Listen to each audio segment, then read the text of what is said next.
time tools, some random ideas, of course, you know, I like to get real random, and behavior management systems and strategies. All right, but first today, I want to give some shout outs because as a matter of fact, just like minutes before I started prepping for this video, somebody that I used to work with at the first school that I started at as a teacher, the first public school, because I did teach as a public school teacher prior to deciding to homeschool my kids this year. She sent me a message on Facebook, and it was the nicest message, and it absolutely boosted me. I don't know if you've read the book, Have You Filled a Bucket Today, but it felt like that. It was like she like filled me up, and all those purpley and pink sparkles that you see in the book and everything, like it was like literally they were just like going around. And I knew I wanted to make this video, but then when she sent this message to me, it made me want to make this video even more, and so I greatly appreciate it. I'm gonna put her message up on the screen so you can read it yourself, but she says, I really enjoy watching your videos. Thank you for being so real and honest about this new journey called homeschool. The fact that you already have solutions to your fears is amazing. I laughed every time you said first week of school and then corrected yourself by saying school here at the house. Look forward to more videos. That is awesome. That makes me so excited. And also earlier today, we did our first Instagram Live, which is going to serve as our morning show. However, I think I've decided we're gonna make it an afternoon show because it gets kind of goofy and silly, and I don't know if starting our day off that way is the best. So a learning process, a reflection point, is that I think it's gonna become our afternoon show, but it's kind of like a morning show that you would have at school, and it's gonna be our homeschool morning show. And I would really love for us to be surrounded by some other people that are in the learning process at home. I've had moms that have reached out to me that are doing e-learning. I've had moms that are doing homeschool.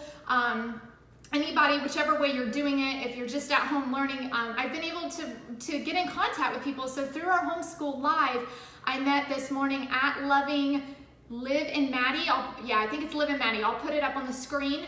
And she's on Instagram, and she's been homeschooling for 2 or 3 years, I think, or something. She has 2 stepsons that she's going to do virtual learning with, and then a 2nd grader and a preschooler. So we're excited to get connected with her. And my big thing is I would love for my daughter to be able to share her stuff with other kids, and then other kids shared their stuff back and forth. It always makes me think of the writer's workshop model, and that last 5 minutes is that share time. And typically in my classroom, students would put up their writing and they would read what they wrote for the day, and everybody in the class would say, I like how you put a capital at the beginning of that sentence, or that was a really nice lead or beginning that you used, or so they would just compliment each other. And so if I could start something positive like that for my daughter, I think that would be really fun for all of us. So thank you to @Loving Live and Maddie, and also @Katie Kuwami.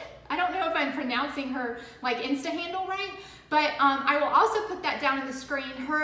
She is in Georgia, and her daughter is also e-learning, and I got to see some pictures of her first day of school, and her working on her laptop with her little fluffy rug, and so I've been in contact with her a little bit, and that has been exciting. And her mom shared that they're learning the whole Google Slides process and stuff like that. So that's what makes this a really positive experience, is being able to interact with others and swap ideas and, you know, boost each other up and encourage each other and fill our buckets together. So thank you to all of you who have engaged with this. It makes me feel so good, and it makes this whole homeschooling process so much more fun. So thank you, thank you, thank you. All right, so now we're going to go to topic 1, which was teaching time tools.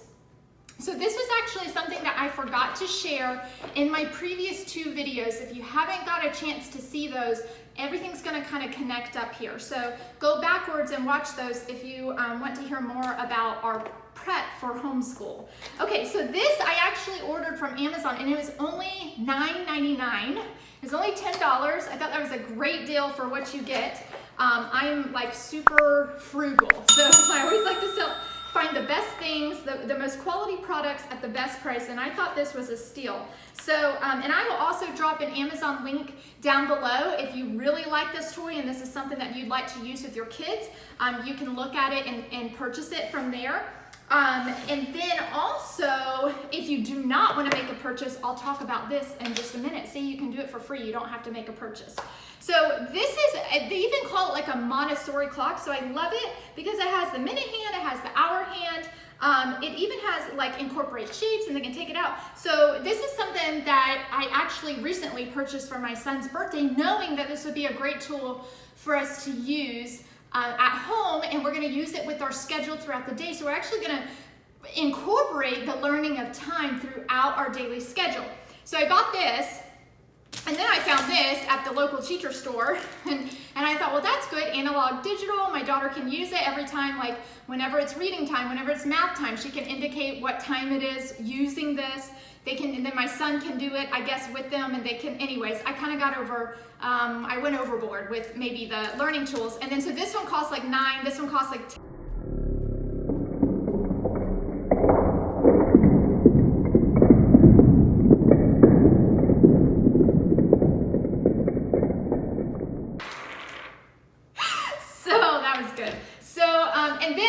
So I spent almost 20 bucks on those, and then later on I was looking in our craft cabinet and I found this one that was nearly free, and I was like, man, I could have done everything with this and the little, you know, like brooch thing, just a paper plate. You could even write the 5, 10, 15, 20 on it and so forth. You could write hour and minute on the hands. I mean, it's basically the same thing, okay? So anyways, those are my teaching time tools. I hope you have fun with those. I'm gonna go ahead and move on to just some random ideas. This one, I'm actually really also very excited about. My husband is the rock star of this project. I actually did see something like this on Pinterest, and I remember in my classroom, I used to have a big pocket chart holder, which was super bulky and everything. I definitely don't have room for something like that in my house.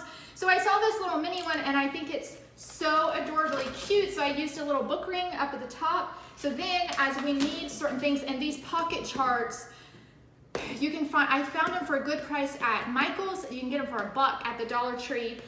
You may even be able to buy bulk on Amazon. So anyways, this is, I love this little pocket chart. I think it's super cute, and we're gonna have fun with that. So that's one of my random ideas.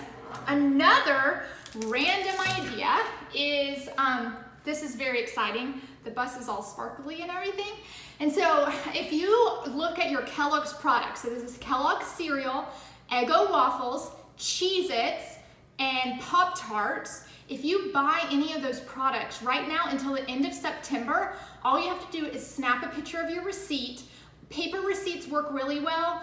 Walmart pickup receipts that come through the email has worked sometimes, and sometimes they've denied them. But so far, I've been able to claim 5 free books. So I'm really excited about this. So basically, when you buy a product, like if you buy a box of Pop-Tarts and it's on your receipt and you submit that receipt, just take a picture of it, submit that receipt, you go to feedingreading.com, you submit that receipt, you get a free book. You get to pick out a free book. So we are really excited that our first book has come. So I'm going to be using a lot of ebooks. I'm going to be talking about resources, perhaps maybe in my next video or two.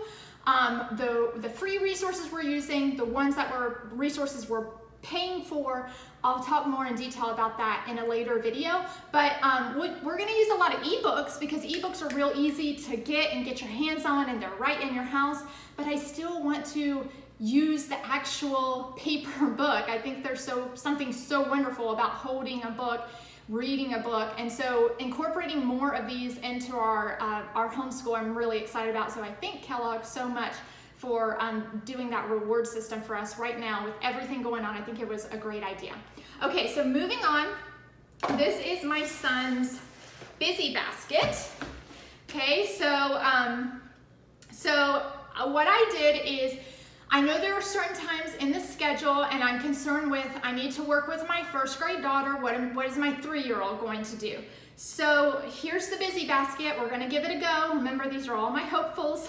If there's a time where he just needs something, I'm gonna pull it down and just let him go at it and then see how long this lasts, and it may be a day or two, and then I might have to switch it out with new things. Now I'm going to talk about behavior management strategies and systems. All right, so it makes me a little nervous to talk about this, but one thing I wanted to mention about the message that I read at the very beginning from Stephanie is that I love how she said, I love how you're being real about this, and I'm so glad that she has seen realness. That makes me feel good, because I definitely don't want anybody to think that when I share these things, it means that everything goes perfectly, because it never does.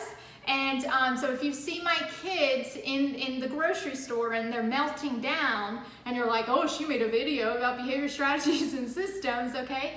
Natural things occur sometimes, and we're gonna breathe into those natural moments. However, I am somebody that loves to learn by trial and error. So when I notice that something's not going right, I think about why isn't it going right and how can I fix it? And then we try and we try and we try and we try until we find something that works. And then sometimes, you all may know, as parents, I've learned this probably a lot more as a parent than a teacher, but as parent and teachers, sometimes we get things figured out. I know with my own kids, I get things figured out sometimes for like 2 seconds, and then they change or they grow or they mature or they become a new age, and then I'm right back to the beginning again. So it's not an easy thing. However, I still believe in making efforts and making progress and making as much gain as possible. And that's I'm gonna push forward with that. So, this incentive envelope is something that I used in my classroom, actually. It was one of my favorite behavior strategies, I think, and probably one of the ones that I used for the longest. Personal thoughts on behavior strategies and systems. I will say, personal thoughts and opinions.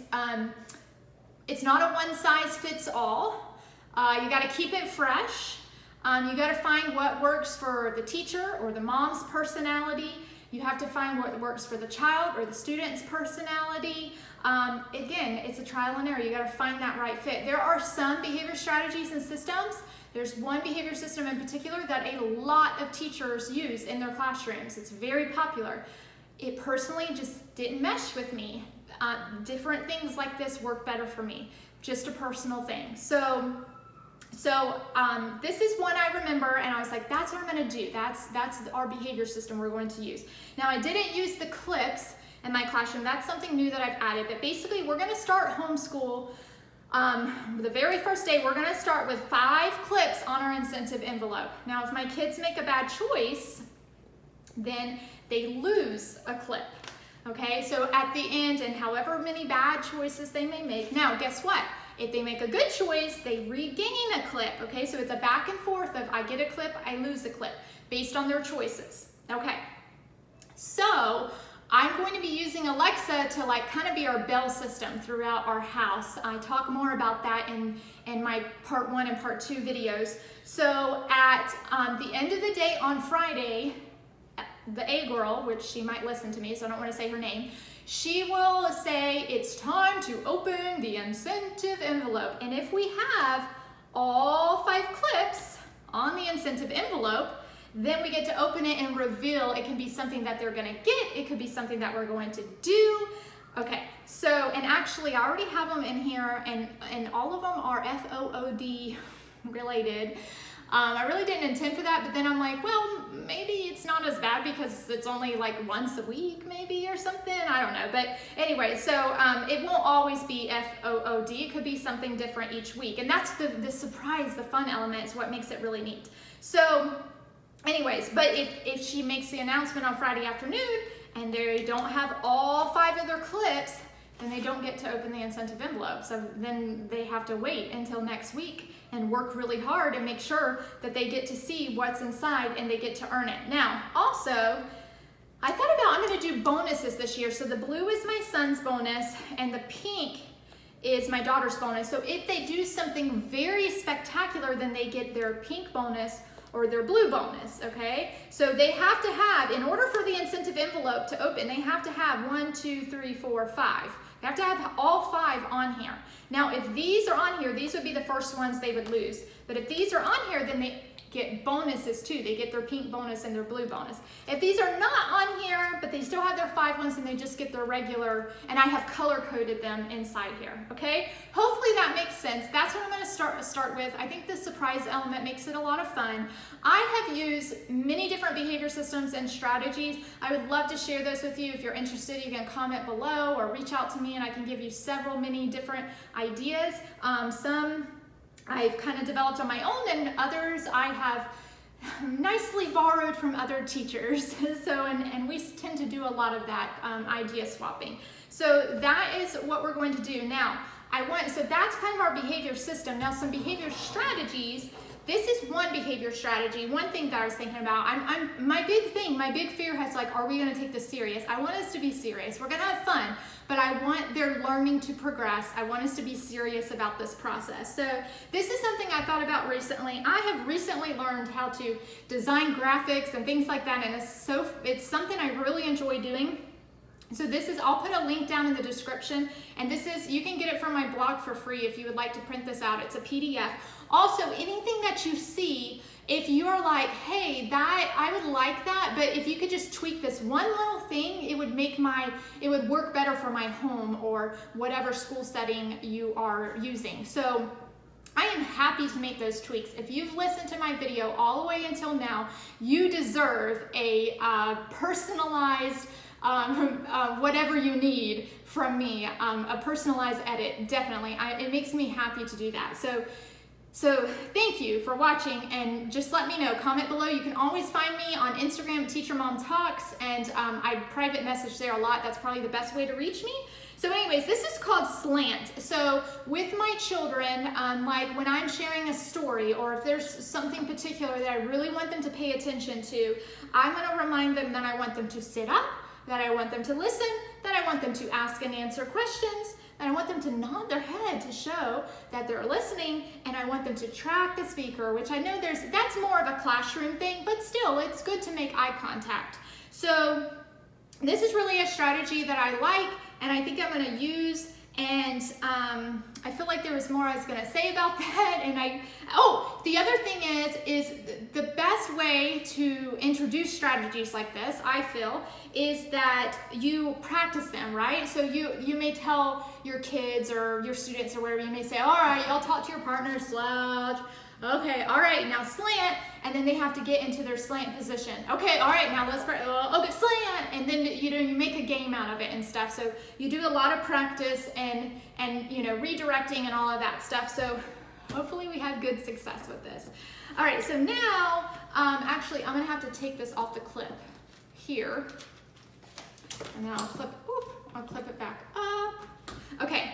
So on the back, I kind of am irritated with myself that I did this landscape, but I'll put this in another pocket and we'll keep it down low. But this is CHAMPS. This is another behavior strategy. The second school that I worked at the whole school was a CHAMPS school. So every teacher, every location of the school, everybody used CHAMPS. And it is a really awesome behavior system. And I tried my best to come up with, and I'm gonna put this up on the screen so you can see it better, but I tried my best to come up with what would work in a homeschool setting.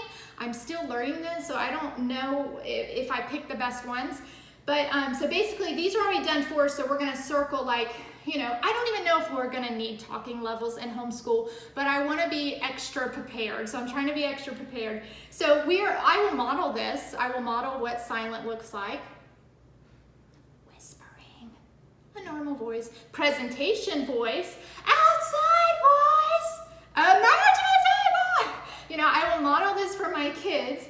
And then presentation voice, I thought that would work for her actually, because I do want her to learn to present her voice if we're doing an Instagram live or whatever. So we're gonna try to do this, and probably doing this before my Instagram live would help as well. So we have a lot to learn and a lot to improve upon. But so I tried to pick out ones that we can just circle and move on. The activity is blank because we're just gonna use a dry erase, and we're just gonna say our activity is reading, our activity is writing, or whatever. And then down here I left this one blank because success is like, well, what will success look like? So that's something that I'm gonna try. Maybe these things are just extra and I don't need them, but I want to do a lot of extra in the beginning. I want to do as much as I can to set those expectations and communicate what I want this school experience to be like, so that I know that my kids are learning and growing and we have a functional and productive home here. We really, really hope for that. So the last thing that I want to say, I thought it would be fun. I made this little mood meter, and you'll see it up on the screen. And of course, you can see the teacher at the number 1, and she is just seems very perky and together, and you know, very young and everything. So so you start there, and then in the middle you see like paperwork, and that lady looks really overwhelmed, and you know, wrinkles are starting to show on her face, and she's starting to age, and then the very last one is hey. So I know that progressively this is kind of how our moods can move sometimes. I felt those moods as a teacher. I even felt those moods as a stay-at-home mom. Like, you know, the beginning of the school year, pack your lunch, get ready for kindergarten, and then, as you know, the routine kind of wears on you as the school year goes, you know, and happy notes in the lunchbox at the beginning, and then, you know, you know, maybe oh shoot, I sent her to school today without a happy note, you know, like, so anyway, so I think so I'm at about a 1.5, math people, a 1 and 5/10, I feel like. I'm not extra, maybe I'm a little perky, but I'm like, I have all of the nerves and the unknown and all of that's probably putting me at that 0.5. My hope is that, you know, I know there are going to be points maybe where I move to that middle 2, where I might hit the 3, hey a little bit, but my big hope is that I can move back and forth, and I can keep myself on that scale. I hope it can, you know, if I get to hey, I can bring myself back. That's my goal. That's what I'm going to try to work on. Some of you may feel like you are at hey, and think about this though. If you feel like you're at hey, possibly the year could progress and improve, because we could actually, you know, things could start opening up. And I'm even thinking like, you know, I've looked at some of the standards. We could do some like fun field trips, or, you know, whatever, or things could just progressively get better because of all of this stuff that's going on. And maybe you could start at hey and move backwards, which usually doesn't happen in a school year. Anyways, those are all my thoughts. I'm going to use this scale, this mood meter, as I'm making videos to kind of show you where I stand. It will go back and forth, and I'm going to try to be as honest as I can about it. I really hope for success, but I know it's not going to be perfect. There is a podcast that I listened to, somebody actually recommended it to me, it's Dorinda Wilson's podcast, and it's a homeschool podcast, and she homeschooled many kids for many years. And one quote that I loved is she said, it's about progress, not perfection. And I'm very much so a perfectionist. So I'm going to continue to remind myself that it's all about progressing. So week 1 is coming up very, very soon for us. And my goal is just to make sure that we get a smooth routine running in week 1. If we accomplish that in week 1, I'm going to give myself a check mark and feel like I did something well. I'm incrementing and putting them to bed earlier, a little bit earlier every night. And when I get in bed and I look at the clock, I'm like, phew, I did it. I met my goal. So little baby steps, little progress steps. I think that's what we all need to remind each other about, and keep encouraging each other. Thank you to those that I did the shout outs at the beginning of this video. Thank you so much for encouraging me. I hope that I am spreading that encouragement back to everyone else. That filling bucket stuff, it makes everybody feel good. So that's it. Thank you so much for tuning in. Make sure you subscribe so you can follow this journey. Go find me on Instagram. Tune into our Instagram lives. If you want to see total real life lives, show it. I learned this morning. I keep saying in my head, it's the truth, the whole truth, and nothing but the truth when you go live on Instagram. So may the adventures that lie ahead bring you joy, growth, and experiences that inspire you to be the best teacher and mom God created you to be. Have a happy day. Bye. Oh, and one more thing. I wanted to tell you about episode 4. So this is episode 3. Go back and watch part 1 and 2 if you haven't. Episode 1, 2, and 3 have been all about hopefuls, right? What I hope will happen. So guess what? Episode 4 is going to be a fun one because it's going to be after our first or second or however long it takes me to make that video week of school, and it's going to be reflections, it's going to be tweaks, it's going to be this worked, this didn't work, it's going to be all of that. So I hope you'll come back for episode 4, and I hope y'all have a super sweet, awesome, with full of good surprises school year. Bye!